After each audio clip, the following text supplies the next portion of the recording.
은혜와 긍휼이 풍성하신 살아계신 주 하나님, 주님의 은혜와 사랑에 감사를 드립니다. 이 시간 저희들 하나님의 그 귀한 말씀 앞에 나왔습니다. 주님께서 자신의 영감으로 주시고 섭리로 보존하신 이 생명의 말씀을 공부할 때 주님이 약속하신 대로 성령께서 모든 질문도 인도하여 주시고 하나님의 말씀으로 비교해 가르치신 주 성령님의 사역으로 말미암아 저희들이 이 말씀을 통해서 우리 주 예수님을 더욱 깊이 알아가는 복된 시간으로 인도해 주시기를 원합니다.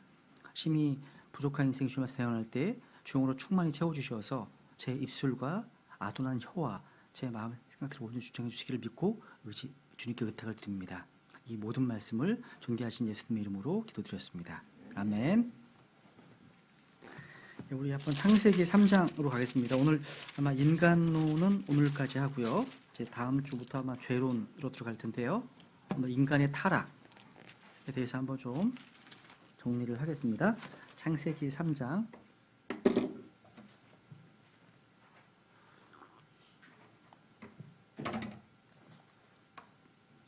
창세기 3장 1절부터 우리 같이 읽겠습니다. 창세기 3장 1절부터 5절까지 시작. 이제 뱀은 주 하나님께서 만드신 들의 어떠한 짐승보다 더 간교하더라. 그가 여자에게 이르되 참으로 하나님께서 말씀하시기를 너희는 동산의 모든 나무에서 나는 것을 먹지 말라 하시더냐 하니 여자가 뱀에게 이르되 우리가 동산의 나무들의 열매는 먹어도 되나? 동산의 한가운데 있는 나무의 열매에 관하여는 하나님께서 이르시되 너희는 그것을 먹지도 말고 만지지도 말라. 너희가 죽을까 염려하노라 하셨느니라 하매 뱀이 여자에게 이르되 너희가 절대로 죽지 아니하리라. 너희가 그것을 먹는 날에 너희 눈이 열리고 너희가 신들과 같이 되어 선악을 알 줄을 하나님이 아시느니라 하니라. 인간의 타락이라는 이 교리는요 역사적 사실입니다. 근데 이 성경의 모든 이야기 가운데서 가장 사람들이 거부하는 사건 중 하나입니다. 사람이라면 본래 자신이 죄인이라는 사실을 인정하고 싶어 하지 않습니다. 그리고 자기의 그 부패한 죄성, 악한 본성이 드러나기를 원하지 않습니다. 사실 사람들이 공통적으로 속고 있는 미혹이 있는데 그것은 인류가 점점 나아지고 향상되고 있다는 겁니다. 이게 이제 엔트로피 법칙과 이제 반대가 되죠, 그죠? 오늘날 사람들은 이제 과학에서 로켓을 발사했고 또 수많은 첨단 IT 기계들이 등장한다고 해서 인류도 진보하고 있다고 생각하지만 사실은 그 반대입니다. 정반대예요. 인간이 어떻게 교통과 통신의 발달과 영적 상태를 혼동하는지 한번 생각해 보세요. 여러분, 진화론을 믿고 있는 이제 사람들은요, 로켓을 타고 저 하늘 위로 올라가면 더 도덕적이 되고 더 경건해지고 영적이 된다고 생각하는 것 같습니다. 그런데 이 진화론은요, 문제를 해결하기보다 더 많은 문제를 만들어냅니다. 만약 이 창세기 1장, 2장, 3장 이런 내용이 거짓이라면 어떻게 인간의 타락과 죄성을 설명할 수 있을까요? 설명이 안 돼요. 여러분, 정신분석학자, 심리상담가, 또 정치 지도자들 이런 사람들 온갖 시도를 다해서 인간은 도덕적으로 타락한 것도 아니고 죄성도 없다 주장합니다. 학교에서도 오늘날 소위 이제 상황윤리라고 했어요. 이게 뭐냐면 포인트가 이거예요. 이것 저것 중에서 어떤 것이 절대적으로 올바른 것인지 알 수 없다. 그러니까 절대적 가치 기준은 없다라는 겁니다. 그러니까 본래부터 옳고 그른 것이란 없다. 이렇게 학생들에게 가르칩니다. 그래서 교육자들에게는 절대적으로 옳고 절대적으로 틀린 거에 대한 기준이 없어요. 심지어 이들은요, 학교에서 성경을 가르치거나 아니면 기독교적인 윤리관을 가르치는 것을 두려워합니다. 그래서 존 F 케네디 이후부터 미국 공립학교 안에서 10계명이나 기도하는 것, 이게 다 금지돼 버렸습니다. 결국 인간이 아닌 짐승을 키우는 셈입니다. 이런 교육을 받은 아이들이요, 짐승처럼 타는 것은 이거 당연하지 않겠습니까? 그러니까 아이들이 가지고 있는 그 윤리의식이라고는 정글에 살고 있는 짐승들보다 나을 바가 없다는 거예요. 그러니까 진화론은 인간의 문제를 해결하기보다는 문제를 창출해냅니다. 만약 창세기가 거짓이라면 인간의 타락은 설명할 수가 없어요. 그죠? 오늘날 학계에서 가르치는 것처럼요, 인간은 원래 악한 성품을 소유하고 있지 않은 것처럼 말한다는 겁니다. 그래서 아이들을 통제하거나 아이들을 뭔가 욕구를 자제시키는 일은 절대 해서는 안 되는 일로 이렇게 얘기합니다. 여러분, 그래서 아이들을 훈육하고 회초리로 아이를 가르친다? 이건 그 학생의 인성을 파괴시킨다는 겁니다. 그래서 그 아이들을 건전하게 양육하고 키우는 유일한 방법은 아이가 하고 싶어하는 대로 내버려 두는 것. 이 맞습니까, 여러분? 아니죠, 그죠? 생각난 김에 한번 여러분 제가 한 가지 짚고 넘어가고 싶은데요. 자녀를 가르치는 과정, 바르게 가르치는 과정에서 매를 드는 문제 중요한 거죠. 중요합니다. 근데 여러분 킹제임스 성경과 킹제임스 성경 안에 성경은 차이가 있어요. 이 문제에 있어서. 킹제임스 성경은 아이를 가르치고 아이를 훈육하는 문제에 있어서 그 사용하는 도구가 뭐로 나와 있어요? 회초리입니다. 개역 성경에는요. 채찍으로 돼 있어요. 채찍. 한번 확인해 볼까 한번? 네. 잠언 한번 29장 볼게요. 이게 다른 겁니다. 이게 이상하게 다 바뀌어 있어요. 이 문제도 한번 정리해 보면 좋겠습니다. 잠언 29장 15절.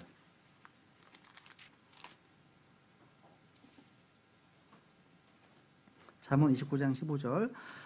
회초리와 꾸짖음은 지혜를 주거니와 제멋대로 버려둔 자식은 자기 어머니에게 수치를 가져오느니라. 회초리 밑줄. 이게 개역성경에서는 뭐라고 되어 있습니까? 채찍이라고 되어 있어요. 채찍. 여기 앞에 13장 24절도 보세요. 13장 24절.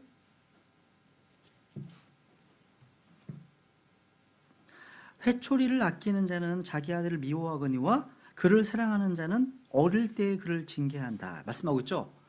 이 회초리가 채찍으로 번역되면 여러분 되게 큰일 나는 겁니다. 이거 진짜 법적으로 고소당합니다. 되면 여러분 로마 군사가 예수님을 뭘로 때렸습니까? 채찍으로요. 죽을 수 있어요. 채찍은요. 성경에 보면 다 찾아보세요. 채찍을 찾아보면 채찍은 사람에게 쓰는 게 아니에요. 말이나 짐승에게 쓰는 거지. 이거를 지금 채찍으로 번역해 버리기 때문에. 근데 더 웃긴 게 있어요. 뭐냐면 23장 보세요. 13절 보시면 23장 13절.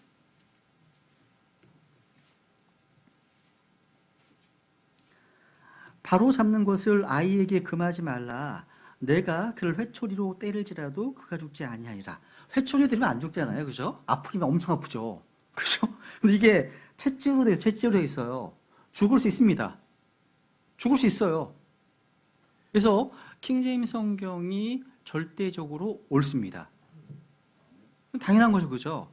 옳습니다. 어쨌거나 이제 이런 차이를 좀 주목해 볼 수 있다는 거죠. 어쨌든 아이들을요 하고 싶은 대로 내버려 둔다는 오늘 현대 교육에는 어떤 윤리관도 영적인 가치관도 없습니다. 이건 애들을 망쳐놓는 거예요. 그러니까 인간의 본성이 본질적으로 선하기 때문에 그 마음이 원하는 대로 하고 싶은 것을 하라. 그 결과 어떤 일이 벌어지는지 아세요? 미국에서는요. 집단 마약 흡입, 알코올 중독, 강간, 성폭행, 집단 따돌림 이런 일이 일어나는 거예요. 이 모든 것이 창세기 1장부터 3장까지가 역사적 사실이다. 과학적 사실이다. 이것이 아니라고 여기는 데서 오는 겁니다. 만약에 창세기 이 말씀이 역사적 사실이라면 인간은 죄 가운데 타락해 있고 영적으로 죽어 있고 그래서 다시 태어나야 하기 때문입니다. 구원받아는 거죠. 그죠? 여러분, 이 창세기 3장은요, 이 3장은요, 그 인간의 타락을 말씀하고 있는데요. 인류 역사상 가장 끔찍한 비극적인 사건이 기록된 내용입니다. 이 창세기 3장은 죄가 이 우주에 침입한 사실을 보여주는 게 아니에요. 사탄은 에스겔서 28장이나 이사 14장에서 이미 셋째 하늘에서 죄를 범해 쫓겨났기 때문이죠. 창세기 3장은 이 죄가 어떻게 우리 인류 안으로 들어왔는지, 어떻게 인간의 본질을 바꾸어 놓았는지를 보여주는 역사의 사실을 다룬 책입니다. 만약 우리가 이것을요, 로마 교황이 얘기한 것처럼 신화다, 비유다, 알레고리다 이렇게 받아들이게 되면 우리는 파멸하는 겁니다. 죽는 겁니다. 근데 우리는 이 성경 말씀을 문자 그대로 참된 역사하고 참된 과학으로 받아들입니다. 그죠? 여러분은 성경에서 까마귀라고 되어 있으면 뭘로 믿으세요? 이게 뭐예요, 그게? 까마귀잖아요. 그죠? 이 까마귀는 까마귀가 아닌 게 아니죠? 그런 분들이 되게 많아요. 까마귀가 아니래요. 성경에서 저주, 뭐예요? 저주잖아요. 성경에서 지옥이다, 뭐예요? 성경에서 무덤이다, 뭐예요? 무덤이잖아요.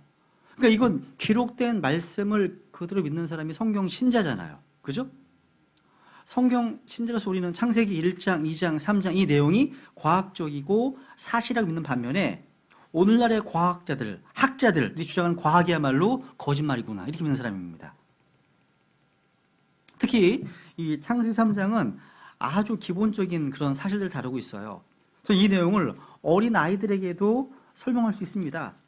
어린 아이들이요, 자신들이 어떤 물건을 숨기거나 잘못을 해서 도망을 가다가 잡히면 창세기 3장을 보여줄 수 있습니다.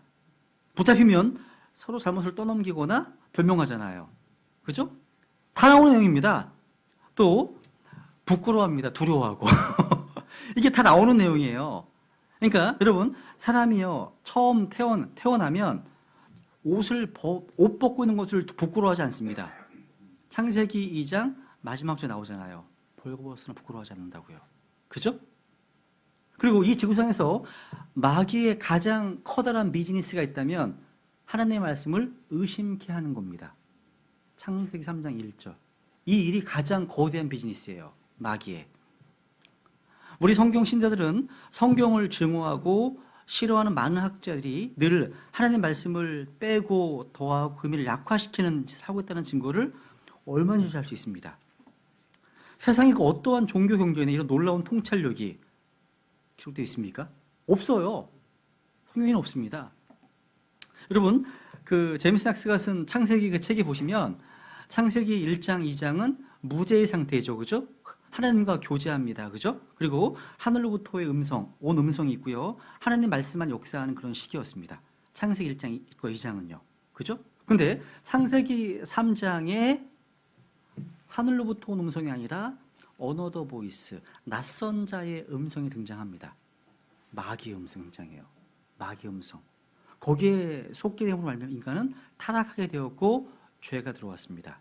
그래서 창세기 3장 이후의 인류 역사는 한마디로 다 죄된 역사입니다.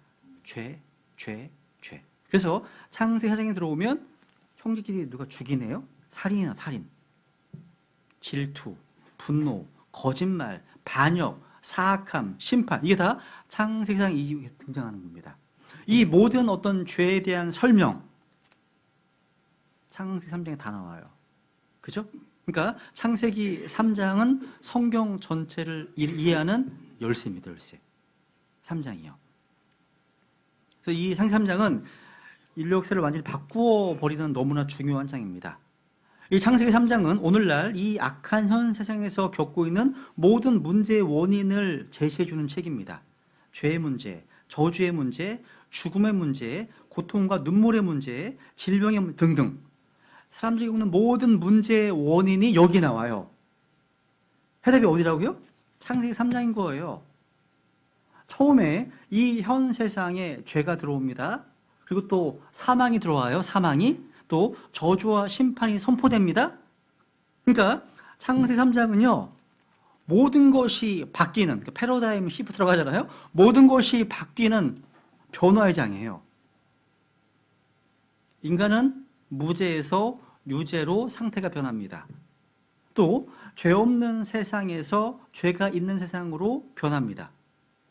땅은 저주를 받아서 가시와 엉겅퀴를 냅니다. 그리고 에덴 동산에서 살던 아담은 쫓겨납니다. 죄의 결과인 죽음이 선포됩니다. 그리고 하나님과 사탄, 뱀과 인간의 관계가 다 새롭게 설정이 됩니다. 마귀 여자는 서로 대적하는 관계가 되고 마귀의 씨는 여자의 씨와 씨의 발꿈치를 부수고 여자의 씨는 마귀의 씨의 머리를 부수는 적대 관계가 성립된다는 거죠. 그죠? 그러니까 사탄이요, 사람들로 하여금 창세기 1장, 2장, 3장을 믿지 못하게 하려고 하는 것은 이건 이상할 게 없는 겁니다. 그죠? 믿지 못하면 구원도 못 받습니다. 받을 수 없어요.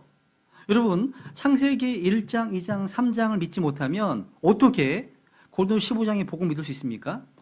못 믿죠. 하나님의 영감으로 주어진 창조의 사건을 사실로 역사를 믿지 못한다면 어떻게 로마서 10장에 기록된 똑같이 영감으로 주어진 똑같은 말씀 믿을 수 있겠습니까? 못 믿죠. 우리가 복음의 요소를 얘기를 할 때 예수님의 죽으심과 장사지름과 부활을 얘기를 하잖아요. 그죠? 아마 지난주에 부활 얘기 하셨어, 목사님이. 부활 소리라고. 그죠? 예? 근데 복음의 요소 가운데는 죽으심과 장사지름과 부활이잖아요. 그만 게 아닙니다. 성경 기록대로. 성경 기록 2번 나와요. 성경 기록대로. 그러니까 이 성경의 권위를 믿지 못한다면 복음이 복음될 수 없다는 겁니다. 그러니까 중요해요, 여러분요. 중요합니다. 그래서 우리가 복음을 전할 때 창세기에서부터 시작하는 거예요. 창세기에부터. 한번 로마서 5장을 볼까요? 요한복음 5장을 볼까요? 요한복음 5장. 요한복음 5장.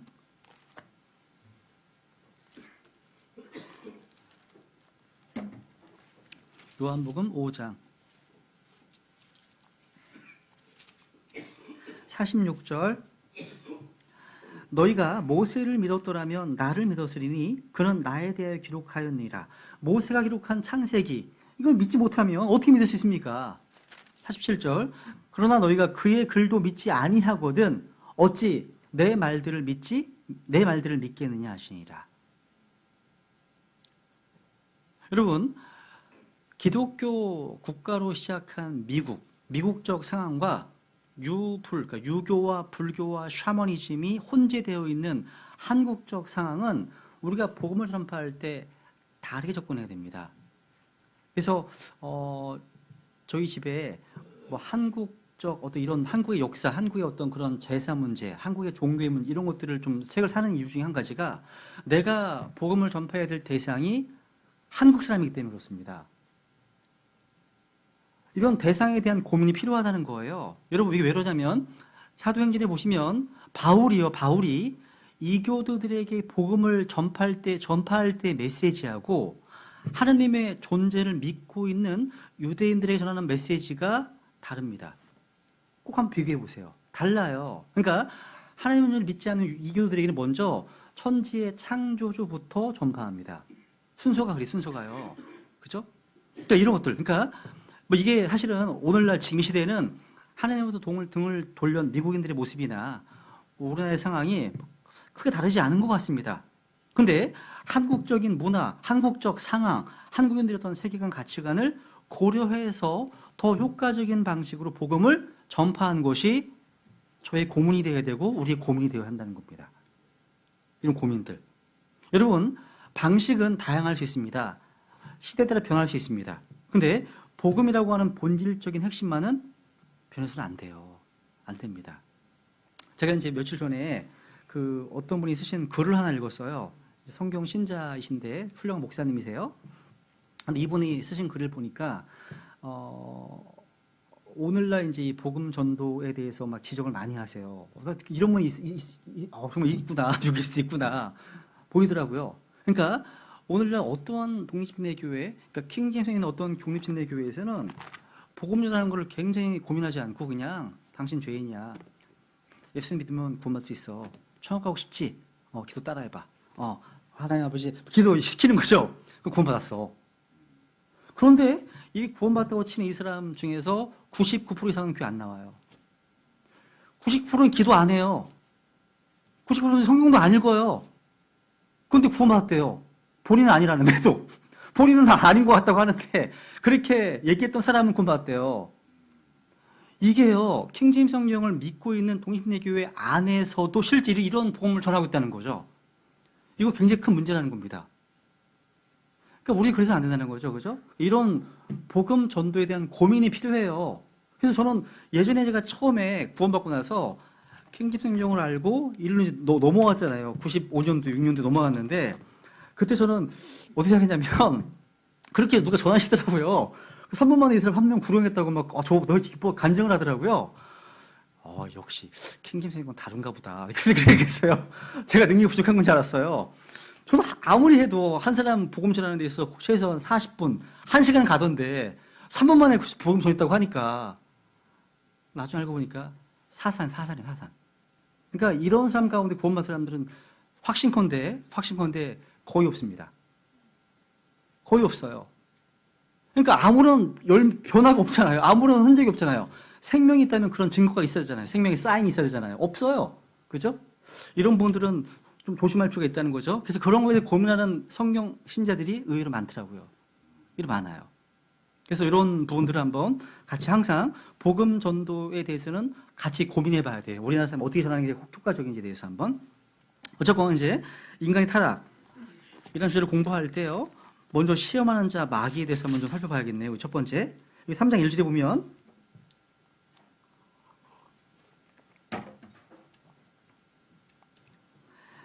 이제 뱀은 주 하나님께서 만드신 들의 어떤 짐승보다 더 간교하더라. 그가 여자에게 이르되 참으로 하나님께서 말씀하시기를 너희는 동산의 모든 나무에서 나는 것을 먹지 말라 하시더냐 하니. 여기 지금 템프터, 시험하는 자가 나옵니다. 뱀으로 나타난 사탄입니다. 사탄. 여러분, 이 시험하는 자가 성경에 보면 여러 군데에서 마귀라고 돼요. 마귀. 성경에서 뱀이요 여러 가지 의미로 사용되는 거 아시죠? 뱀이요. 첫 번째 뱀은요, 한번 보세요. 야고보 3장 가볼까요, 한번? 뱀은 뭐예요, 뱀, 여러분? 뱀이죠. 뱀은 뱀이잖아요. 그죠? 여기 나와요. 야고보서 3장.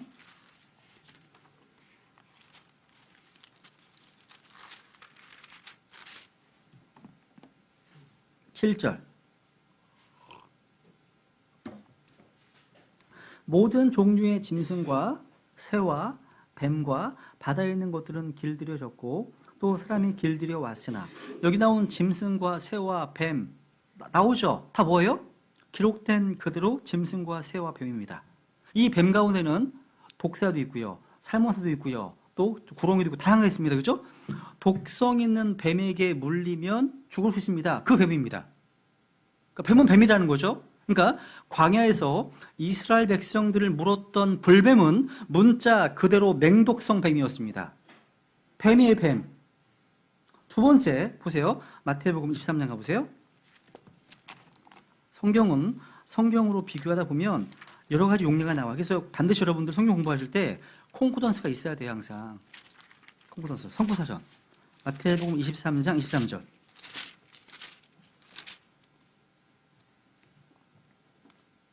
여기 보면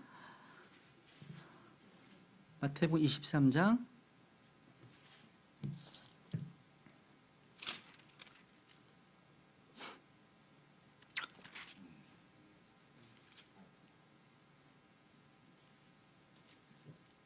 잠시만요.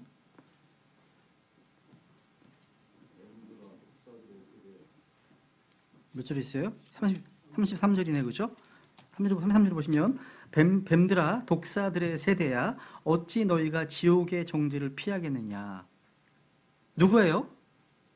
이 당시에 당대 종교 지도자들, 바리새인들, 이런 사람 말하는 겁니다. 그죠? 그러니까 악한 사람을 가리키는 말로서도 뱀이 쓰이네요. 그죠? 뱀들아 독사들의 세대야. 이것만이 아닙니다. 실제 창세기 3장에 나와 있는 뱀은 마귀입니다. 마귀예요. 한번 보세요. 계시록 12장 가볼까요? 12장. 환란 기간 동안에 이스라엘은 3년 반 동안 광야로 도망갑니다. 이 요르단 셀라 페트로 도망가죠. 그죠? 그때 왜 가냐면 뱀의 얼굴을 피해서라고 말합니다. 요한계시록 12장 14절. 그 여자가 큰 독수리의 두 날개를 받았으니 이것은 그녀가 광야 곧 그녀의 처소로 날아가 거기서 그 뱀의 얼굴을 피하여 한 때와 두 때와 반 때 동안 양육받게 하려 함이라. 이스라엘은 바로 이 3년 반 동안 이 셀라 페트라로 가서 부장받습니다. 근데 뭘 피해서요? 뱀의 얼굴을 피해서. 뱀이 누구냐고요? 뱀이. 그렇죠. 적그리스도, 마귀, 사탄입니다. 사탄이에요. 그러니까 여기 계시록에서 나온 이 뱀은 창세기 3장에 등장하는 뱀과 마찬가지로 사탄, 마귀, 용을 일컫는 뱀입니다. 그리고 네 번째 우리 주님께서는요, 높이 들린 놋뱀이십니다. 놋뱀. 요한복음 3장 14절 보세요. 요한복음 3장 14절.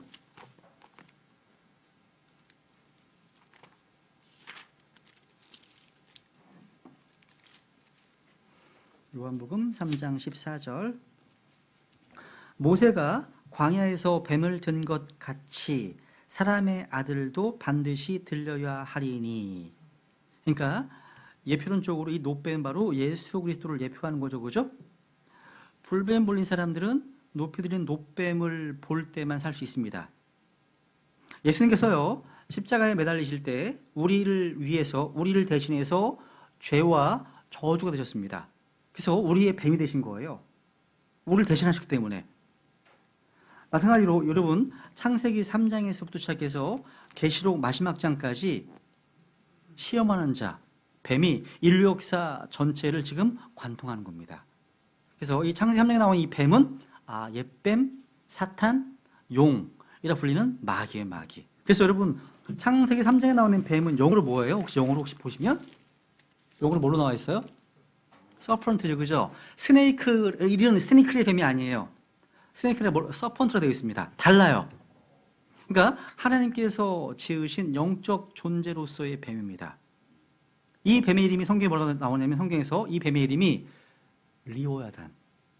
리워야단입니다. 리워야단. 찾아볼게요. 이사야서 27장. 우리를 타락하게 만들었던 시험하는 자, 그죠? 이사야서 27장 1절.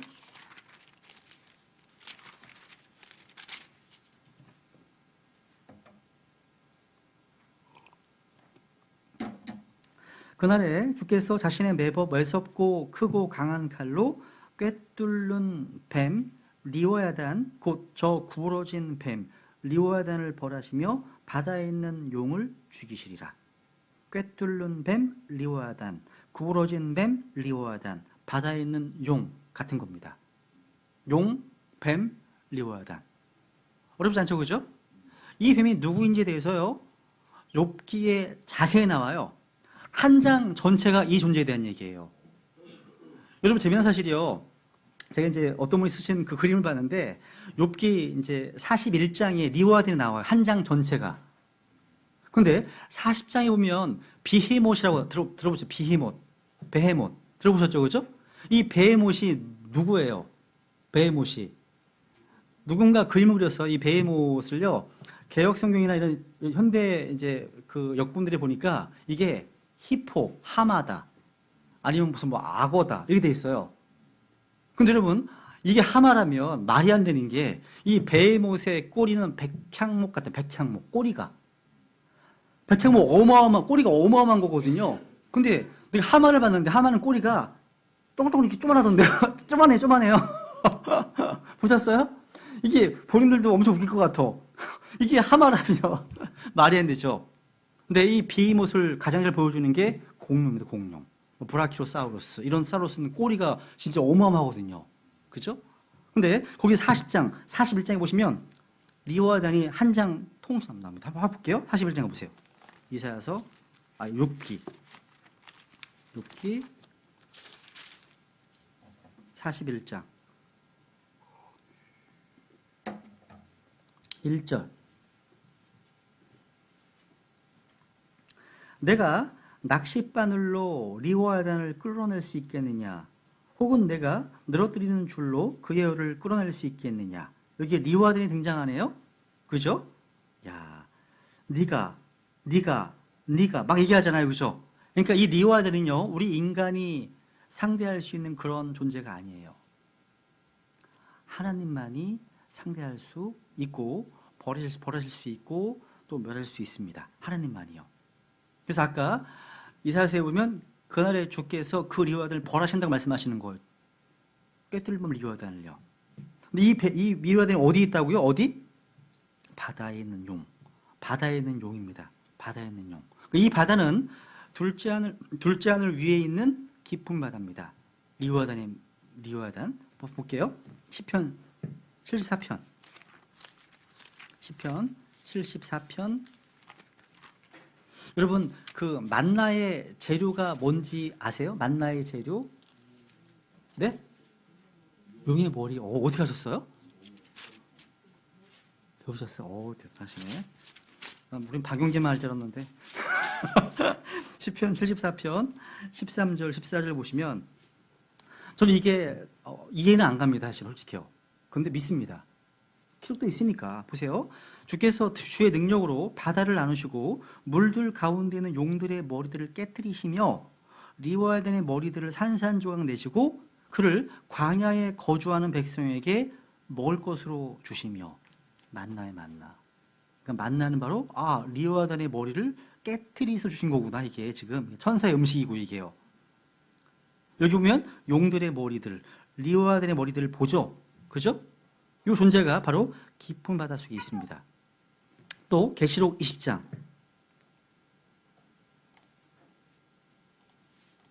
계시록 20장 1절. 계시록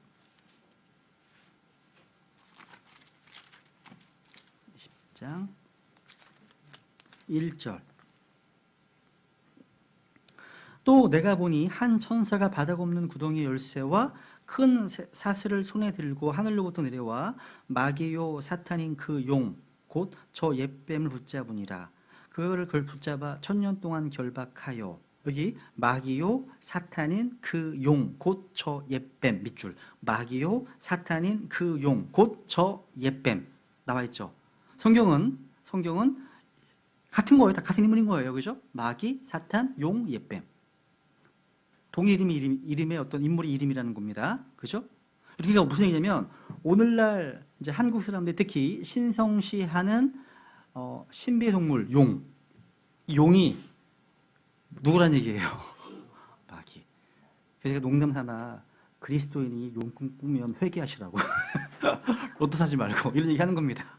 회개하는 거라고. 마귀가 나타난 거니까 마귀가요. 그죠? 여기 앞에 12장 9절 보세요. 앞에 계시록 12장 9절.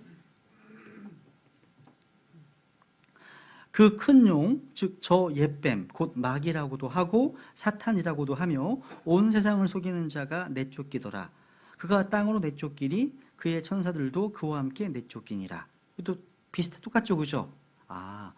우리 성경을 통해서 이브에 나타난 뱀이 바로 옛뱀이고 마귀와 사탄님을 집계할 수 있다는 거죠. 당연히 그러니까 이 뱀이 말을 할 수 있죠. 아이들이 많이 묻잖아요. 어떻게 뱀이 말을 다 하지? 막 이렇게 묻잖아요. 그죠? 그게 그 뱀이 아니란다. 그게 아니라는 겁니다. 그러니까 이 뱀은 온 세상을 속일 수 있는 지혜가 있는 거예요. 또 이 뱀에게는 사탄이기 때문에 자신의 천사들도 있어요. 그죠? 용과 그의 천사를 말씀하고 있잖아요. 또 마귀는 사람들을 속이려고 할 때 자신을 빛의 천사로 가장합니다. 그래서 빛을 품은 자, 루시퍼로 나타났던 겁니다.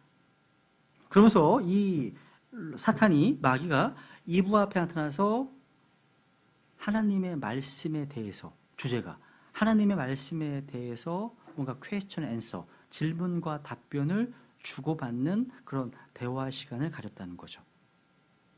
마귀는 정말 종교적입니다. 종교적이에요. 어렵잖아요. 하나님께서는요, 이 창세기 3장에서 이 뱀의 시험을 허락하셨습니다. 왜 허락하셨을까요? 창세기 1장과 2장은요, 그 무죄 상태입니다. 이노센스, 무죄 상태입니다. 인간은 무죄한 상태로 창조되었습니다.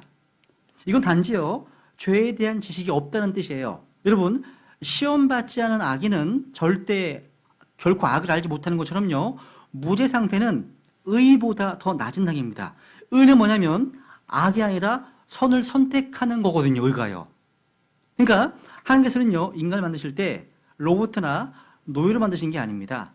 선택할 수 있는 자유의지를 주신 겁니다. 사랑하거나 증오하거나 순종하거나 반역하거나 받아들이거나 거부할 수 있는 자유를 주신 겁니다. 여러분, 우리가 종종 그런 얘기 많이 하잖아요. 이분 참 인격이 훌륭하시다고요. 또 우리 아이들은 정말 경건한 인격이 형성돼야 된다, 막 얘기하거든요. 이걸 이제 영어로는 캐릭터 빌딩이라고, 캐릭터 빌딩. 인격 형성을 위해서 기도하거든요. 근데 여러분, 좋은 인격은 어떻게 형성되는지 아세요? 인격? 이건 오직 시험이라는 수단을 통해서 올바른 결정과 선택이 반복될 때 형성되는 거예요. 시험에 왔을 때 옳은 결정만 해. 옳은 선택을 하는 거예요. 그러면 그게 캐릭터로 형성되는 겁니다. 그러니까 인격 형성되려면 이런 시험이 필요하다는 거예요. 여러분, 하나님께서는요, 자신의 창조하신 사람과 사랑의 교제를 원하십니다. 그래서 인간이 노예처럼 아니면 본능적으로 주님을 섬기고 사랑하기를 원하지 않으셨습니다. 하나님은요, 자발적인 형태의 교제를 원하셨습니다. 그러면 인간에게는 선택할 수 있는 자유를 주셔야 하는 거죠. 선악과가 그런 의미예요. 선악과가 사실은요. 그리고 또 한 가지가 있어요. 선악과를 준 이유가. 자유지 말고 또 하나 있습니다. 뭐냐면 인간은요, 하나님께서 아담과 이를 창조하셨습니다. 그죠? 이 땅의 킹으로, 왕으로 다 다스리라고 하셨잖아요. 그죠? 근데 선악과를 볼 때마다 저걸 먹지 말라고 명령하신 분이 있네? 아, 나보다 더 위에 있는 거대가 있구나. 이걸 또 가르쳐 주는 겁니다. 이게 되게 중요한 거예요. 아, 나는 혼자 존재할 수 있는 존재가 아니구나. 아, 하나님께 의지해야 되는 존재구나. 이걸 가르쳐 주시기 위해서 주신 겁니다. 여러 가지 이유가 있을 것 같으간. 그죠? 어쨌거나 이런 여기서 이제 시험, 그러니까 시험이라는 단어에 대한 혼란이 좀 있어요. 정리 좀 해볼게요. 우리말로 이제 시험이라고 번역된 단어가요, 다양합니다. 뭐 temptation도 있고요, 뭐 try도 있고요, prove도 있고요, 뭐 exam, 또 test, 다양합니다. 근데 오늘날 많은 성경 교사들이 또 설교자들이요, 오해하는 게 한 가지 있어요. 시험이라는 겁니다. 그러니까 하나님께서는요, 자녀들을 결코 시험하지 않으신다는 겁니다. 그러니까 tempt, 유혹하지 않으신다는 거예요. 그러니까 하나님은 성도들을 try, 단련을 하시지만 유혹을 하지 않으신다는 말이거든요. 하지만 그건 거짓말입니다. 하나님이 템프트 하십니다. 그러니까 유혹이란 말이 이상하지만 템프트를 하십니다. 그러니까 킹김 성경은요, 템프트나 트라이를 상호 교환적으로 쓰고 있다는 사실입니다. 한번 창세기 22장 가볼까요? 창세기 22장.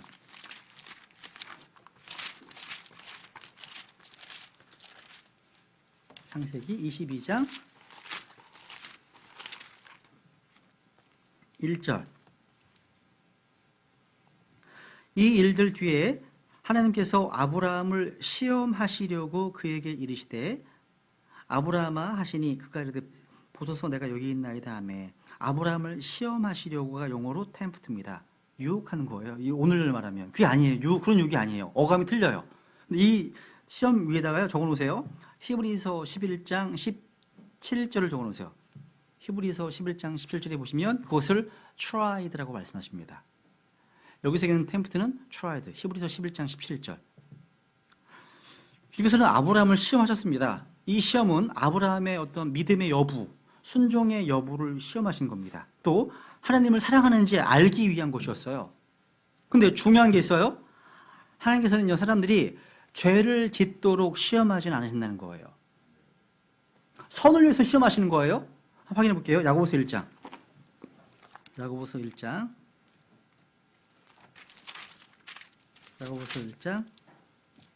13절 14절.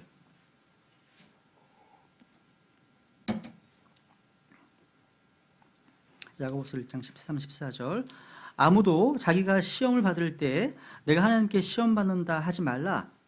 하나님께서는 악으로 시험을 받지도 아니하시고 친히 아무도 시험하지 아니하시니라. 악으로, 밑줄. 악으로 시험받지 않고 악으로 시험하지 않으십니다.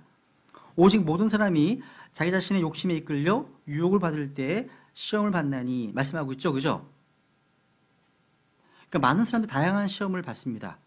그 시험들을 받을 때 하나님께 원인을 돌리지 말라는 거예요. 하나님께서 나를 단련하시고 입증하십니다. 근데 악으로 시험하는 일은 없습니다. 그러니까 전혀 시험을 하지 않는다는 말씀 아니죠. 그죠? 창세기 22장에서 하나님께서는 아브라함을 선으로 시험하셨습니다. 그러니까 좋은 열매를 맺게 하기 위해서. 그죠? 그러니까 하나님은 우리를 시험하시는 분이신데 두 가지를 지키십니다. 하나는 뭐냐면 고린도전서 이따 보겠습니다. 이따 볼 텐데 우리가 감당할 수 있는 것 이상으로 시험하지 않으십니다. 또 한 가지, 하나님은 악으로 시험하지 않으십니다. 두 가지 기억하세요. 두 가지는, 그죠? 하나님 시험하실 때 어떻게 시험하지 않으신다고요? 내가 감당할 수 있는 거 이상으로 시험하지 않으신다는 거. 두 번째, 악으로 시험하지 않으신다는 거. 그죠? 정리하시면 좋을 것 같습니다. 이렇게요. 이렇게 창세기 3장에서 시험하는 자는, 이제 시험하는 자 뱀이요, 이브를 시험하고 있는데, 마귀는 성경에서 우는 사자로, 파괴자로, 거짓의 아비로, 이 세상의 통치자로, 사악한 자로, 이 세상의 신으로, 공중을 쓰면 통치자로 표현되어 있습니다. 그러니까 다루기 쉬운 상대가 아니에요, 절대. 마귀는요. 근데 오늘 사람들이 이 마귀 존재를 믿지 않습니다. 믿는다 하더라도 별로 심각하지 않게 생각합니다. 되게 쉬운 일로 생각해요. 은사주를 만나면요, 마귀를 뭐 장난감 놀듯이 막 얘기를 해요. 절대 그런 존재가 아닙니다. 마귀는 과소평가할 존재가 아니에요. 그래서 너무 과대평가할 필요도 없지만, 그죠? 균형이 필요합니다. 여러분, 어떤 분들은 이 마귀를 아주 풍자적으로 묘사하기도 하고, 은근히 긍정적인 모습으로 접근하고 있습니다. 뭐 용금도 마찬가지고, 뭐 드래곤볼, 뭐 이런 게임도 그렇고, 용에 대해서 굉장히 긍정적으로 접근합니다. 이게요, 오늘날. 여러분, 6,000년 전에 아담과 이브를 파멸시켰던 그 방법은 오늘날 아담의 후손들에게도 동일하게 역사합니다. 확인해 볼게요. 고린도전서 10장, 여기 10장 13절.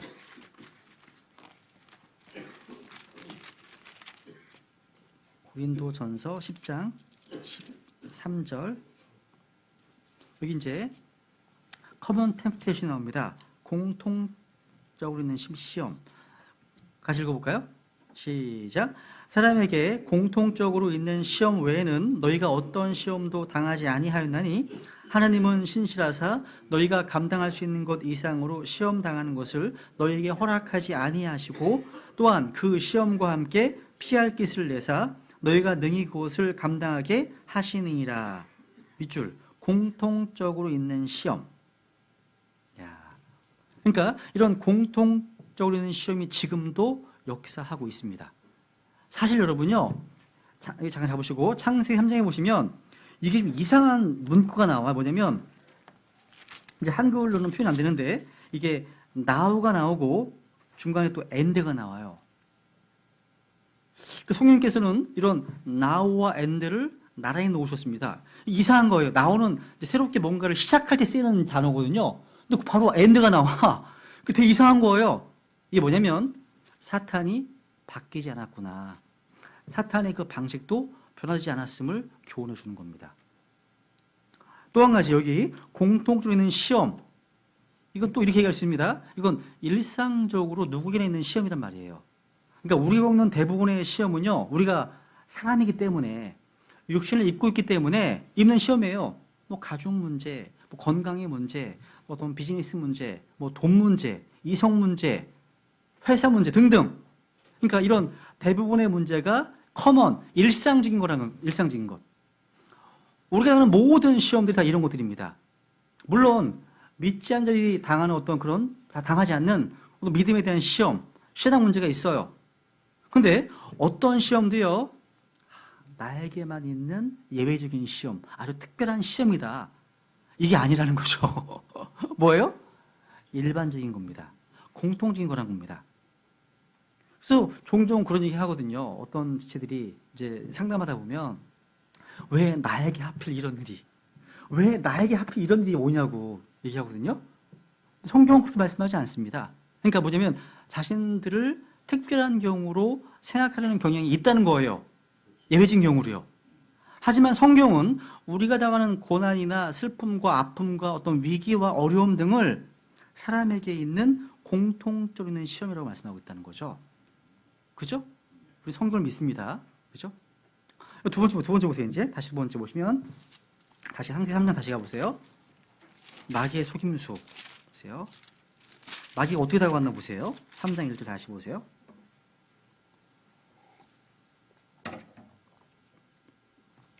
이제 뱀은 주 하나님께서 만드신 들의 어떤 짐승보다 더 간교하더라. 그가 여자에게 이르되 참으로 하나님께서 말씀하시기를 너희는 동산의 모든 나무에 사는 것을 먹지 말라 하시더냐 하니. 지금 뱀이 이브에게 다가오는데 뭘 가지고 왔어요? 참으로 하나님께서 말씀하시기를, 그러니까 지금 하나님의 말씀을 가지고 다가왔어요. 중요한 포인트입니다. 그러니까 에덴에서 이분은 주님께서 하신 그 말씀에 대해서 시험받았습니다. 그러니까 사람이 받은 첫 번째 시험은 하나님의 말씀에 대한 것이었다는 거죠. 뱀이 사람에게 한 일은요, 뭔가 겁을 주는 게 아니었어요. 뭔가 보여주는 게, 놀라운 걸 보여주는 게 아니었어요. 그죠? 그게 아니었습니다. 뱀이 여자에게 한 것은 한마디로 그냥 다이얼로그, 대화입니다. 대화예요, 대화. 말이에요, 말. 그러니까 창세기 3장에서요, 뱀이 등장하잖아요. 등장하자마자 뱀이 내뱉은 말은 사람을 속이는 마귀의 어떤 방법을 가장 잘 보여주는 전형입니다. 이게요. 뱀이 어떻게 하나님의 말씀을 타겟으로 삼아서 속이는가를 우리는 주목해 봐야 되는 거죠. 그러니까 이 타락, 인간 타락, 이 시험의 시작은요, 하나님의 말씀을 잘못 다루는 데서 비롯되기 때문입니다. 정말 중요한 거예요, 여러분요. 우선 보세요. 첫 번째, 사탄은요, 마귀는, 뱀은 성경을 알고 성경을 이용합니다. 성경을 알고, 그죠? 그러니까 마귀는요, 성경의 무지한 존재가 아니에요. 여러분, 마귀의 주된 관심사는 뭐라고요? 하나님의 말씀이었습니다. 오늘 하나님의 말씀이 공격받고 있잖아요. 그 배후에는 마귀가 역사하고 있는 겁니다.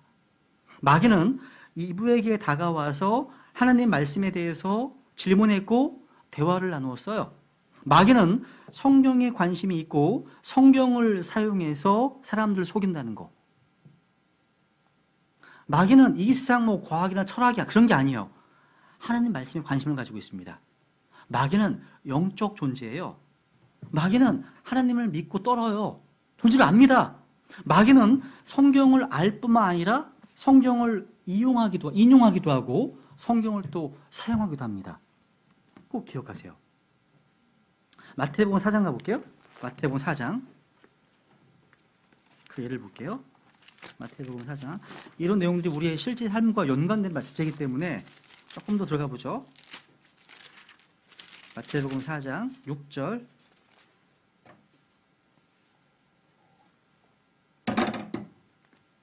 지금 마귀가 지금 시험하는 거예요. 6절. 그분께 이르되 내가 만일 하나님의 아들이거든 뛰어내리라. 기록된 바 그분께서 자신의 천사들에게 너에 관한 책무를 주시니 그들이 자기 손으로 너를 받들어 언제라도 내 발이 돌에 부딪히지 아니하게 하리로다 하였느니라 하매. 야, 지금 마귀가요. 지금 시험하는데 기록된 바 그죠? 이게 시편 91편 11절 12절 말씀을 지금 인용하면서 예수님을 시험했다는 거죠. 마귀는 성경을 알고 어떤 자기의 목적을 이루기 위해서 성경을 이용합니다. 성경을 믿는 게 성경을 이용하는 거예요. 이용하는 겁니다. 마귀는 하나님을 영화롭게 하기 위해서 말씀을 사용하는 게 아니라 마귀는 목적이 누군가를 속이기 위해서, 누군가를 죽이기 위해서, 누군가를 영적으로 파멸시키기 위해서 성경을 이용하는 겁니다. 오늘날 이단들이 성경 공부를 되게 많이 하죠. 성경을 이용해서 비유, 풍유, 알레고리 풀면서 영혼을 파멸시킵니다. 이게 마귀 역사입니다. 마귀 역사예요. 속으시면 안 되는 거죠. 그러니까 마귀는 늘 하나님의 말씀을 더하고 빼고 바꾸어서 이렇게 인용한다는 거죠. 마귀가 여러분 성경을 인용해서요. 주님을 성전 꼭대기에서 뛰어내리라고 얘기하잖아요. 이 뭐야 한마디로? 자살을 권하는 겁니다. 권하는 거예요. 그러니까 이 말씀을 마음대로 더하고 빼고 본문과 상관없이 인용해 사람을 죽이는 것, 이게 마귀의 역사입니다. 마귀의 사역이에요. 마귀는요, 여러분 하나님 생각하세요. 마귀는 하나님이 아닌 자신을 드높이기 위해서 성경을 사용합니다. 그걸 항상 생각하면 쉽게 마귀의 정체, 마귀의 사역을 알아낼 수 있어요. 그러니까 성령께서 강하게 역사하시는 교회는 우리 주 예수 그리스도께서 항상 영원하고 되십니다. 그분을 드높입니다. 그런데 나의 역사하는 교회일수록 어떤 누군가, 어떤 사람이 또 주목받기 시작합니다. 그 사람이 뛰어나게 되는 거죠. 그죠? 이게 다른 겁니다. 달라요. 오늘날 수많은 이단들이요, 성경을 인용하고 사용해서 자신들의 교리와 주장을 합리화하고 뭔가 세우는 일은요, 너무나 흔합니다. 그러니까 번역을 약간 달리하거나 뭔가 의미를 살린다고 하면서 더하고 빼고 또 바꾸어 사용합니다. 그러니까 오늘날의 성경들은 이런 뱀의 서기관들이 만든 독이라고 게일 리플링크가 얘기했습니다. 이게 틀린 말이 아니에요. 누구의 서기관이라고요?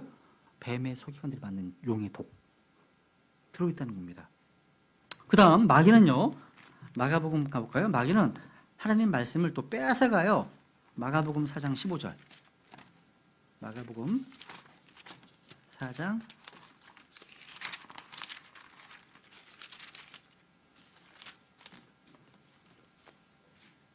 유명한 씨 뿌리는 비유죠, 그죠? 14절, 씨 뿌리는 자는 말씀을 뿌리느니라. 길가에 있는 것들은 이들이니 곧 말씀이 뿌려질 때 듣지만 즉시 다가오는 사탄에게 마음속에 뿌려진 말씀을 빼앗겨 버리는 자들이니라. 말씀을 빼앗아가는 존재가 누굽니까? 마귀입니다. 그러니까 말씀이 뿌려질 때 듣지만 그 다음 마귀가 즉시 다가오는 사탄에게, 마귀는 말씀을 듣는 사람들에게 즉시 다가옵니다. 그렇다면 여기도 즉시 다가와 있겠죠. 그죠? 왜요? 이유가 뭐죠? 이유가 뭐예요? 말씀을 빼앗기 위해서입니다. 여러분, 이분은요, 자기 남편 아담을 통해서 하나님의 말씀을 들었습니다. 간접적으로 들었어요. 그 말씀은 길가에 있는 씨앗처럼 마음속에 뿌리내리지 못했어요. 그래서 마귀가 즉시 다가왔습니다. 왜? 마음속에 뿌려진 씨앗을, 말씀을 빼앗기 위해서라는 거죠. 우리는 말씀을 빼앗기지 않으려면 우리 마음속에 말씀 많이 채워둬야 됩니다. 마음속에 말씀 많이 간직해야 돼요. 마음속에요. 그래서 성경에 보면, 욥기에 보면 그분의 말씀들을 내 마음속에 쌓아두라고 말씀하시거든요. 쌓아두라고요. 그 다음에 이제 마귀는요, 세 번째, 성경의 의문을 제기하고 뭐예요? 말씀을 변개시킵니다. 바꿔요. 마귀는 결코 성경에 기록되어 있는 그대로 사용하지 않아요. 단어를 뭔가 더하거나 빼거나 바꾸어서 사용합니다. 창세기 3장 4절에 보면 너희가 보세요. 3장 4절에 보면 뱀이 여자에게 이르되 너희가 절대로 죽지 아니하리라 이렇게 얘기하죠. 뱀이. 이 마귀의 말은요, 주님의 말씀이었던 너희가 반드시 죽으리라, 반드시 죽으리라 나오죠. 그죠? 17절, 2장 17절 나오잖아요. 내가 반드시 죽으리라. 이 말씀에 not, not, 이 not이라고 하는 한 단어가 첨가된 거예요. 그 차이밖에 없어요. 그 차이밖에. 그러니까 그 한 단어를 추가하니까 정반대의 말씀이 되었습니다. 여러분 1600 몇 년도 판이죠? 제가 까먹었네요. 킹제임스 판 중에서요, 전량의 니콜 웨스트에서 파기된 책이 있어요. 왜인가 하니까 인쇄공의 실수 때문에. 간음하지 말지니라 thou shalt not commit adultery 이거거든요. 이게 낫이 빠졌어. 그래서 간음할지니라가 된 거죠. 십계명에. 이거 황당한 거죠. 한 단어가 엄청 크잖아요. 다 니콜에서 다 폐기시켰습니다. 근데 오늘날 성경이 좀 더하고 빠지고 별로 관심이 없는 사람들이요, 아무렇지도 않게 생각하는 사람이 많다고요. 아닙니다. 한 단어로 인해서 생명과 사망, 이게 정해집니다. 이게 큰 문제예요. 그러니까 하나님의 말씀과 이 마귀의 말은 한 단어의 차이였어요. 그 결과 생명과 사망이, 복과 저주가, 천국과 지옥 차이가 되는 거예요. 그죠? 그러니까 마귀는 기록되어 있는 그대로 성경을 사용하지 않을 거구나, 이 사실을 배워야 할 필요가 있습니다. 우리는 항상요. 뭔가 바뀌어 있어요. 아브라함이 나기 전부터 내가 있느니라, 이게 내가 있었느니라, 아니면 내가 있을 것이다, 이런 것도 아니에요. 이런 시제가 또 바뀌어, 막 시제가요. 그러니까 잘 보셔야 돼요. 잘 들으시는 거죠. 뭔가 비슷한 것 같으면서도 아닌 거, 이게 약간 마귀의 역사입니다. 하나님의 말씀은요, 명백합니다. 분명합니다. 단순해요. 주 예수 그리스도를 믿으라, 그러면 내가 구원을 받을지도 모른다? 아니에요. 구원을 thou shalt, 반드시 받는 거예요. 그러니까 애매모호한 게 없어요. 받을 것 같다? 받을 거라고 생각하는데 이런 게 아니에요. 이렇게 말씀하시면 얼마나 불안해요, 우리가요. 하나님은 분명하시다는 거죠. 하나님 그런 하나님이신 거예요. 그죠? 그 다음에 이제 보시면 뱀은요, 뱀은 사람들 속에 자신의 말을 뿌립니다. 하나님께서는요, 말씀의 씨앗을 우리 마음밭에 뿌리시죠. 그죠? 그래서 씨는 하나님의 말씀이라고 누가복음 8장 11절 말씀하십니다. 이 말씀은 생명을 낳는 씨앗입니다. 이 말씀은 우리를 거듭나게 합니다. 그죠? 이 말씀은 영이요 생명이잖아요. 그렇다면 주님께서 뿌린 좋은 씨앗에서 좋은 열매만 자라날까요? 그렇다면 우리에게 아무 문제 없을 거예요. 그죠? 그것만 아니에요. 마귀도 역시 자신의 말을 뿌립니다. 성경에서 우리는 하나님을 표현할 때 하나님은 말씀하신 하나님이시다. 이게 맞습니다. 맞아요. 그죠? 분명하잖아요. 근데 그것만 아닙니다. 성경에 보니까 마귀도 말을 해요. 말하는 마귀 사실입니다. 사실이에요. 이분에게 말을 하잖아요. 말하잖아요. 자기의 씨를 뿌리는 거예요. 보세요. 마태복음 13장. 마태복음 13장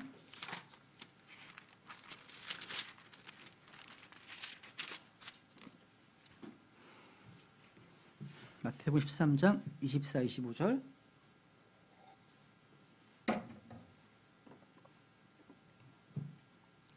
그분께서 그들에게 다른 비유를 들어 이르시되 하늘의 왕국은 마치 좋은 씨를 자기 밭에 뿌린 사람과 같으니라.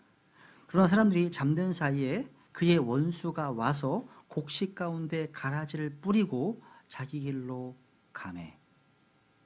자, 지금 마귀 원수도 지금 자기의 가라지를 뿌리고 갔네요. 그렇죠? 그러니까 문제가 생기는 거죠, 항상. 여러분, 밭에 뿌려진 씨앗, 이런 씨앗보다요, 잡초가 훨씬 빨리 무성하게 자랍니다. 맞죠? 그래서 잠시라도 밭에 신경을 안 쓰면 엉망이 됩니다. 그죠? 마귀는 마찬가지입니다. 우리 크리스천들에게 집중적으로 자기의 말을 뿌립니다.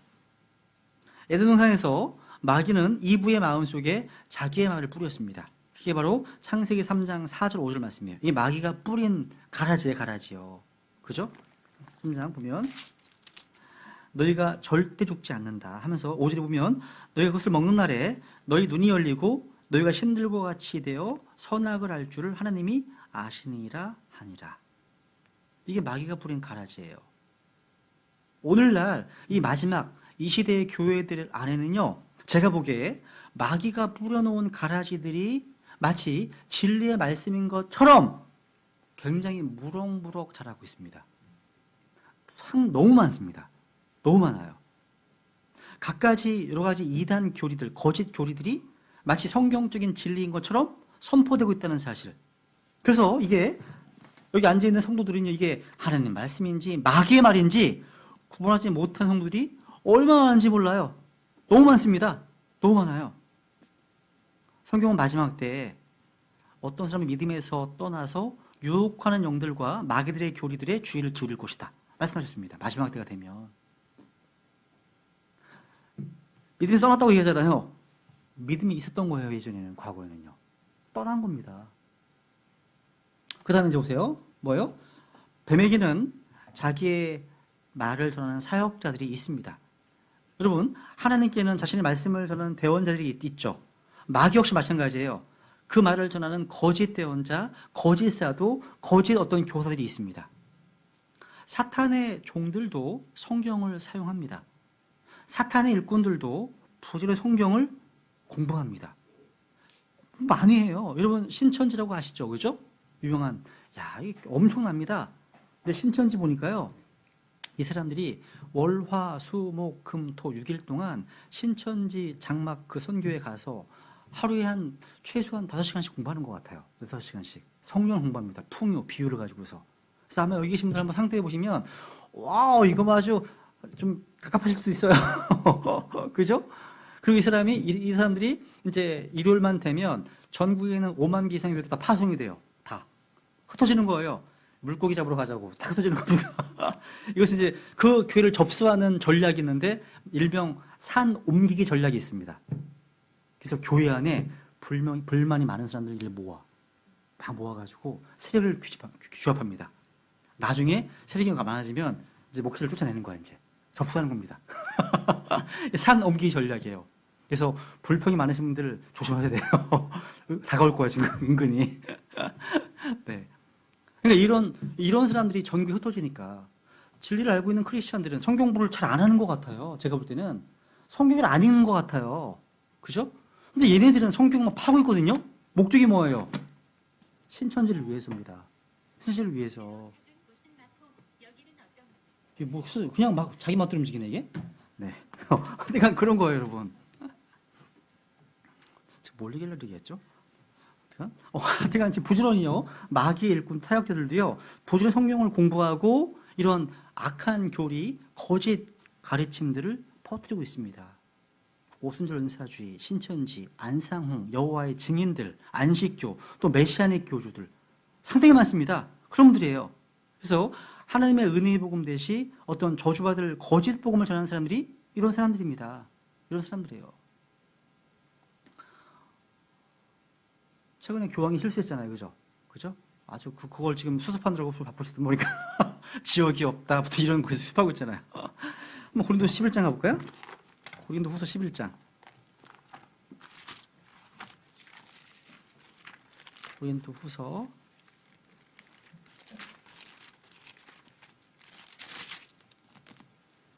11장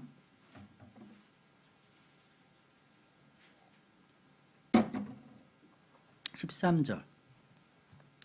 그러한 자들은 거짓 사도요 속이는 일꾼이며 자기를 그리스도의 사도로 가장하는 자들이니라. 가장한다고 했죠? 트랜스포밍입니다. 뭔가 형태를 바꾸는 거예요.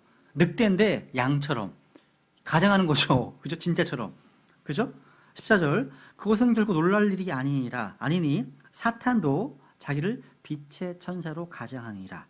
그러므로 그의 사역자들, 사탄의 사역자들 또한 의의 사역자로 가장한다 하여도 그것은 결코 큰 일이 아니라 그들의 마지막 그들의 행위대로 되리라.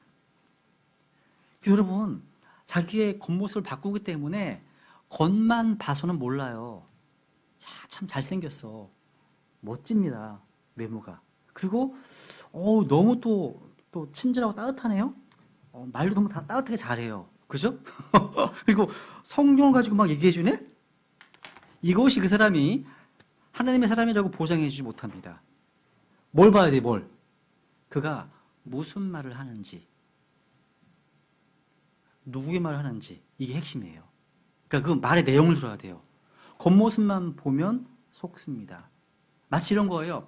성경에서 속는다는 말이 제일 처음 나오는 곳이 어디냐면 이삭에게 아들 이제 야곱이 와서 어머니 이제 조언을 받아서 야곱이 와가지고 이제 이삭이 잘 안 보이나 봐요, 그죠? 그래서 이제 에서처럼 털을 막 붙이고 그리고 이제 그 방금 잡은 사슴 이런 걸 갖고 와가지고 드리잖아요. 그때 이삭이 하는 말이잖아요. 그죠? 하잖아요. 진짜 내가 이삭 맞냐? 맞냐 하면서 내가 그럼 피를 만져보겠다 하잖아요. 음성은 야곱의 음성인데 만져보니까 에서네? 축복해주잖아요. 그때 속았습니다. 처음으로 쓰이는 게 거기서 쓰였어요. 그러니까 뭔가 필링, 느낌, 만지는 것, 눈에 보이는 것, 이걸로 이제 뭔가 분별하려고 하면 속는 거예요. 뭘로 해야 돼요? 보이스로요. 음성으로, 말씀으로 분별해야 한다는 걸 우리에게 교훈해 주는 겁니다. 이 중요합니다, 여러분요. 그 다음에 이제 이 마귀의 사역의 결과가 무엇인지 아십니까? 성경에요, 말씀을 부패시킨다고 하잖아요. 근데 부패시킨다는 말이 제일 처음 쓰였던 성경에서 그게 아니라 가장 역사적으로 시기상으로 제일 처음 부패한 존재가 나와요. 그게 누군지 아세요? 루시퍼입니다. 이게 성경 순서는 아니지만 보세요. 에스겔서 28장. 이 부패한다는 말이요, 제일 먼저 쓰인 존재가 마귀예요, 마귀. 그리고 이 마귀가 교회를 부패시키고 말씀을 부패시키는 겁니다. 이 코라프트라는 단어 보세요. 에스겔서 28장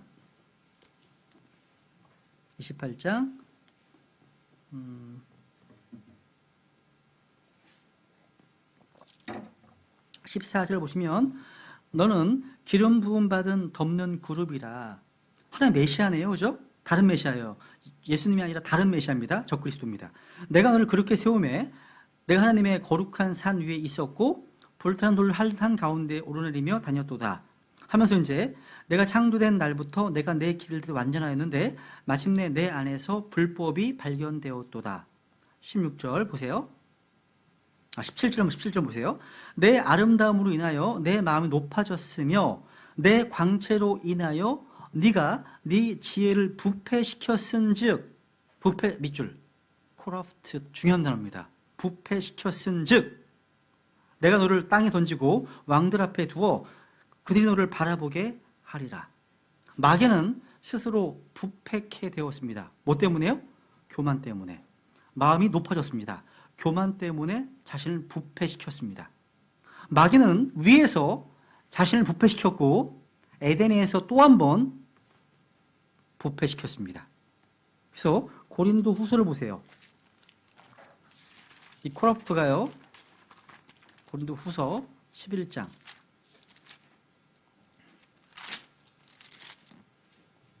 3절 보세요. 3절 그러나 뱀이 자기의 간교함으로 이불을 속인 것 같이 어떤 방법으로든 너희 마음이 그리스도 안에 있는 단순함에서 떠나 부패될까 내가 두려워하노라. 부패될까. corrupt 똑같습니다. 부패될까 두렵다. 그러니까 이브에게 접근했던 그 방식대로 우리를 부패시킨다는 겁니다. 속지 않으려면 마귀의 계략을 알아야죠. 알면 안 속을 수 있으니까. 그죠? 근데 마귀의 말을 받아들이면 부패하는 거 누구나요? 부패하는 겁니다. 그래서 마귀의 말을 듣고 따르는 자는 너무나 그리스도 안에 있는 믿음이 떠나서 부패가 되는 겁니다. 그리고 앞에 보세요. 2장 17절. 고린도 후서 2장 17절. 마귀는 또 하나님 말씀을 부패시킵니다. 그래서 여러분 이제 그 시간 되실 때 부패 이런 단어, 코러프트라는 단어를 한번 찾아서 정리해 보시면 좋습니다. 전 정리해 봤거든요. 좋습니다. 아주 좋아요. 2장 17절. 17절 보시면 우리 같이 읽어볼까요? 시작. 우리는 하나님의 말씀을 부패시키는 많은 사람들 같지 아니하고 오직 진실함에서 난 자같이 하나님에게서 난 자같이 하나님의 눈 앞에서 그리스도 안에서 말하노라. 우리는 하나님의 말씀을 부패시키는 많은 사람들, 부패시킨다. 이들이 바로 사탄의 사역자들입니다. 사역자들, 크로프트. 원조가 마귀거든요. 마귀. 그래서 부패한 성경은 마귀 영향을 받은 겁니다. 그죠? 비록 그 안에 참된 씨앗이 있다 할지라도요. 보험이 들어있다 할지라도 부패한 그런 구조들 때문에 뭐예요 그게? 마귀 영향을 받은 거라는 거죠. 그죠?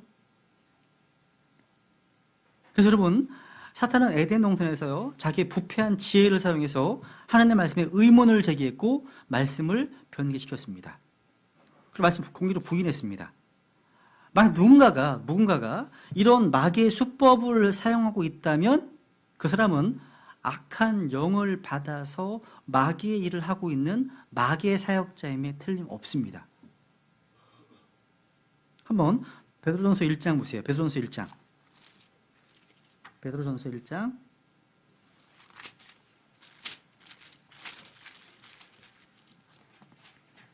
23절. 베드로전서 1장 23절 같이 읽어보죠. 시작. 너희가 다시 태어난 것은 썩을 씨에서 난 것이 아니요 썩지 아니할 씨에서 난 것이니 살아있고 영원히 거하는 하나님의 말씀으로 된 것이니라. 썩지 아니할 씨. 그러니까 이제 썩지 않을 씨가 뭐예요? 부패될 수 없는 씨앗입니다. 그러니까 하나님의 말씀은 부패될 수 없습니다. 하나님의 말씀은 영원합니다. 영원히 거하는 말씀하고 있죠? 영원합니다. 그러니까 주의 말씀, 이 성경은 완전하다, 보존되었다, 절대적으로 믿고 신뢰할 수 있다, 무오하다. 이런 말은 주님의 음성입니다. 이 외에 다른 이야기들은 마귀 음성인 거예요. 그죠? 이해가시죠? 그죠? 그러면 이제 시험의 통로, 창세기 3장 볼게요. 이제 조금만 하고 마치겠습니다. 한 5분, 10분만 하고 마치죠, 오늘. 창세기 3장 6절. 창세기 3장 6절. 이 보면요. 여자가 보니 그 나무가 먹기에 좋고 눈으로 보기에 아름다우며 사람을 지혜롭게 할 만큼 탐스러운 나무이므로 그녀가 그 나무 열매를 따서 먹고 자기와 함께한 자기 남편에게도 주매 그가 먹으니라. 지금 이제 선악과 앞에 선 여자의 마음 상태가 잘 묘사되어 있습니다. 그죠? 이 구절은 옆에다 적어놓으세요. 그냥 요한일서 2장 16절 그리고 누가복음 4장 적어놓겠습니다. 누가복음 4장 3절, 5절, 9절 여기 있네요. 그죠? 없네요. 네. 누가복음 4장 3절, 5절, 9절 먹기에 좋고 육신의 정욕입니다. 이것은 이 돌에게 명령해서 빵이 되게 하라 그겁니다. 또 보기 아름답다 안목의 정욕입니다. 세상의 모든 왕국들을 보여주잖아요. 5절에서 누가복음 5절에서 또 지혜롭게 할 만큼 탐스러운 나무이다. 인생의 자랑입니다. 여기서 뛰어내리라 9절 말씀입니다. 육신의 정욕, 안목의 정욕, 또 생의 자랑. 생의 자랑. 여러분 육신의 정욕은요 누구에게나 다가오는 시험이에요. 육신의 정욕이 들어오면 말씀이 질식돼 버립니다. 열매맺지 못해요. 내 안에 육신의 정욕이 있잖아요. 그럼 말씀이 열매맺지 못해요. 질식돼 버립니다. 육신의 정욕을 채우기 위해서 육신의 기회를 주었다는 거 마귀는요. 또 안목의 정욕은 뭐예요? 눈으로 보아 생긴 욕심입니다. 자신이 내가 본 것을 갖고 싶어하는 것이 바로 안목의 정욕이에요. 제가 이게 있었어요. 제가요. 왜냐하면 저는 뭔가 샤프나 볼펜에 꽂히면 자꾸 생각이 나요. 저 가장 큰 약점이야. 그래서 일부러 이제 학용품 안 보려고요. 제가 펜 같은 걸 되게 좋아하거든요. 그래가지고 신상품 나왔네. 아이 하지 말자. 집에 가서 자꾸 생각나게. 이런 게 안목의 정욕이야. 안목의 정욕. 자꾸 생각나는 거. 네. 근데 그건 이게 만족이 안 돼요. 사봤자 만족이 또 나오니까 끝이 없습니다. 그래서 눈은 보는 것으로 만족하지 않는다 말씀하시잖아요. 그죠? 또 인생의 자랑은 뭐예요? 자기 영광을 추구하는 거예요. 그러니까 이전보다 더 나은 나, 지금보다 더 나은 나를 추구하는 것이 인생의 자랑입니다. 한마디로 하나님께서 정해주신 어떤 위치, 그 자리, 위치보다 더 높은 데 마음을 품는 것이 바로 인생의 자랑이에요. 그러니까 먹으면 반드시 죽으리라. 그 나무가 여자가 보기에는 먹기에 좋고 보기 아름답고 또 탐스러운 나무. 탐스럽다면 이미 마귀의 올무에 걸린 거예요. 그죠? 걸린 겁니다. 이제 직접 그 나무를 따서 먹습니다. 여기 이제 6절에 보시면 여자가 보니, 여자가 뭐 왔다고요? 보니. 이게 시험의 단계 1단계입니다. 보니. 시험의 시작입니다. 여러분, 시험을 받는 거는 죄예요, 죄가 아니에요? 네? 죄 아니죠. 죄 아닙니다. 죄는 언제 시작됐는지 아세요? 여기 이제 빠졌는데요. 그러니까 시험을 받는 건 죄가 아니고 또 그 시험의 대상을 인식합니다. 아, 저걸 먹으면 좋겠구나. 저걸 먹으면 죽는다고 하셨는데 먹으면 또 이런 것들은 이제 알고 있어, 인식하고 있어요. 요것도 죄는 아니에요. 어느 얘기가 되냐면 그 열매를 이제 다 알면서도 열매를 따먹을까 말까 내 속에서 디베이트, 뭔가 싸움이 있을 때 그때 죄가 시작되는 겁니다. 그때요. 마음속에 싸울 때 이러면 안 되지. 뭐가 돼? 이게 죄가 시작되는 거예요. 저거 샤프를 사지 말까? 이게 벌써 진 겁니다. 죄가 들어온 거예요. 여러분, 시험의 순간에 우선 하나님의 말씀을 믿지 않고 의심하는 것도 죄의 시작이에요. 그것도요. 여자가 보니 이 말씀대로요. 탐심은요. 눈에 뭔가 보는 것으로 시작돼요. 성경이 많이 나와요. 여기 이제 사람 있잖아요. 찾아보세요. 그건. 여러분 오늘날 다 눈에 보이는 것으로 시험에 빠집니다. 오늘날 현대인들이요. 아침, 점심, 저녁으로 쉴 새 없이 눈에 보이는 광고, 영상물 다 이게 탐심과 직결되어 있어요. 견물, 생심. 그러니까 보는 거 잘 관리해야 돼요. 오늘날 사람들은 눈에 보이는 것만 믿을 수 있다고 말합니다. 근데 이제는 봐도 믿을 수 없대요. 이제는 봐도 하도 속이 많으니까 눈으로 봐도 안 믿어진대요. 큰일 났어요. 그렇죠? 그러니까 보이는 것보다 더 중요한 게 뭔지 아세요? 믿는 겁니다. 믿는 거예요. 그래서 고린도후서 5장에 보면 우리가 믿음으로 걷고 눈에 보이는 것으로 걷지 않는다 말씀하신 겁니다. 이것이 크리스찬들이 죄의 유혹을 이기는 원칙이에요. 원칙입니다.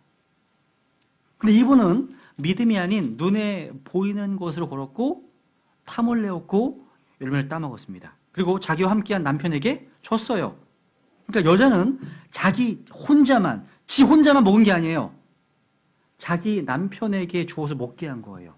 여기서 이것만 마치겠습니다. 중요한 것은 아담의 결정입니다. 아담은 하나님의 명령을 직접 들었어요. 직접 받았습니다. 아담은 첫 번째 사람이고 인류의 머리입니다. 여자가 먹었다 할지라도요, 아담이 먹지 않는다면 죄는 현 세상에 들어오지 못합니다. 모든 사람에게 전달될 수 없어요. 그죠? 마귀의 목표는 여자가 아니에요. 아담입니다. 아담이었어요. 그럼 아담은 왜 먹었을까요? 왜 먹었을까요? 아내가 주니까. 그렇죠. 그렇죠. 예. 여자가, 아담은 이브를 사랑해서 스스로 죽음을 선택한 겁니다. 오늘 모든 영화, 드라마의 이 내용 아니에요? 그죠? 이걸 떠나서는 나오지 않아요. 그죠? 이 아담은 아내를 위해서 자기 목숨을 내어놓았습니다. 다 비슷한 거예요. 뭐 최근에 뭐 인기를 끌었던 뭐 황금빛 인생, 토1 드라마, 뭐 하여튼 유명한 대기업 총수 아들이 다 버리고서 무슨 뭐 또 여자가 나무를 좋아하니까 나무를 뭐 이런 거 했다면서요. 다 그런 거 이런 거 여자 때문에 비슷한 겁니다, 여러분. 그러니까 아담은 아내를 위해서 자기의 목숨을 내어놓은 겁니다.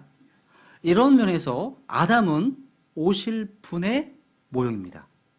예수님께서는 바로 교회를 위해서 자기 생명을 내어놓으셨습니다. 그죠? 뭐 자꾸 말씀 마칠게요. 에베소 5장 보세요. 에베소 5장. 에베소 5장. 그래서 남자들이 참 불쌍한 것 같아요. 에베소 5장. 에베소 5장 28. 그러니까 여러분, 남편은 아내를 사랑해야 되고 아내 남편이 복종하는 거잖아요. 뭐가 더 어려운지 아세요? 남편이 훨씬 어려운 거예요. 남편이 죽어야 되거든요. 하려면. 에베소 5장 28절 29절.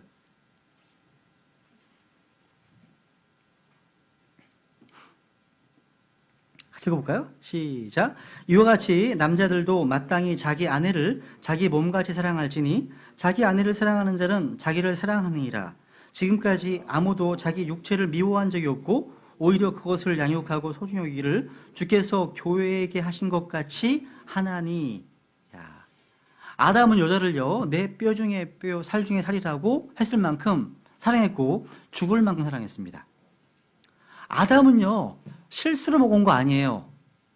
아담은요, 속아서 먹은 것도 아니에요. 나중에 주님께서 아담에게요, 너가 네 아내의 음성에 귀를 기울이고 내가 내게 먹지 말라고 명령 남에서 하는 것을 먹었은즉 말씀하십니다. 그러니까 아담은요, 하나님의 음성이 아니라 아내의 음성에 귀를 기울였습니다. 그러니까 하나님의 말씀과 아내의 음성 중에 아내를 택한 거죠. 그죠? 그래서 아담이 먹었습니다. 그가 먹으니라. 이 한마디가요, 아담이 자기의 운명을 스스로 결정한 순간입니다. 아담은 생명 대신 죽음을 선택했습니다. 아담은 복 대신 저주를 택했습니다. 그러니까 여러분, 창세기 3장에 그가 먹으니라, 이 짧은 한마디 속에요, 오늘날 이 세상의 모든 문제가 다 들어있는 거예요. 다 들어있어요. 아담이 여자가 주는 것을 먹는 순간 아담 자신은 물론이고 아담 안에 있는 모든 사람들에게 죄와 사망이 전달되었습니다. 이렇게 살고 싶은 게 아니었잖아. 원래 우리가 이렇게 살려고 하는 게 아니잖아요. 이게 아담 때문에 암탉이 울면 하우스 폭삭한다고 그러잖아요. 이게 다 여기서 온 거예요. 이게 어떻게 보면, 그죠? 그래서 지금 현재 존재하는 모든 죄와 악과 불법이 아담이 먹는 바로 그 순간 다 들어왔다는 거죠. 그래서 인간 타락은 여기서 시작되었습니다. 네, 오늘 여기까지 하고요. 다음 주에 마무리하고 또 죄 넘어갈게요. 네, 감사합니다.